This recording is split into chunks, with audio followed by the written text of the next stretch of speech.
তিনটা শর্ত শুধু মেনে নিতে হবে। নাম্বার ওয়ান, কোনো দুর্নীতি নিজে করবেন না এবং কোনো দুর্নীতিবাজকে বগলের নিচে আশ্রয় দেবেন না। নাম্বার টু, গরিব ধনী সকলের জন্য, নারী পুরুষ সকলের জন্য, সকল ধর্ম সকল বর্ণের মানুষের জন্য ন্যায় বিচার নিশ্চিত করা হবে এবং সেই বিচার হবে সকলের জন্য সমান।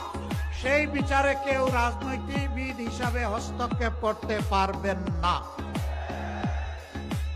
বিচার বিভাগ হবে সম্পূর্ণ স্বাধীন, আর বিচার হবে ন্যায়ের ভিত্তিতে, কোনো বেইনসাফি বিচার আর বিকিকিনি হবে না।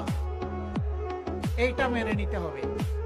3 নম্বর, 54 বছরের বস্তা পচা রাজনীতি, যেটা দুঃশাসন আর দুর্নীতিতে দেশকে ডুবাই ফেলেছে, চাঁদাবাজদের রমরমা ব্যবসা আর জনগণের যান যাওয়ার উপক্রম, এই সব কিছু বদলাতে হলে, বৈষম্য বদলাতে হলে, অঞ্চলে অঞ্চলে বৈষম্য, ব্যক্তিতে ব্যক্তিতে বৈষম্য, পরিবারে পরিবারে বৈষম্য, গোষ্ঠীতে গোষ্ঠীতে বৈষম্য, দলে দলে বৈষম্য, সকল বৈষম্যের আমরা কবর রচনা করি। আমরা এই ঠাকুরগাঁয়ে কথা দিয়ে যাচ্ছি, আল্লাহ যদি আমাদেরকে নির্বাচিত করে আপনাদের ভোটে, আপনাদের ভালোবাসায়, আপনাদের সমর্থনে সরকার গঠনের সুযোগ দেন, তাহলে বাংলাদেশের সব কয়টি জেলায় একটি করে মানসম্মত সরকারি মেডিকেল কলেজ গড়ে তোলা হবে ইনশাআল্লাহ।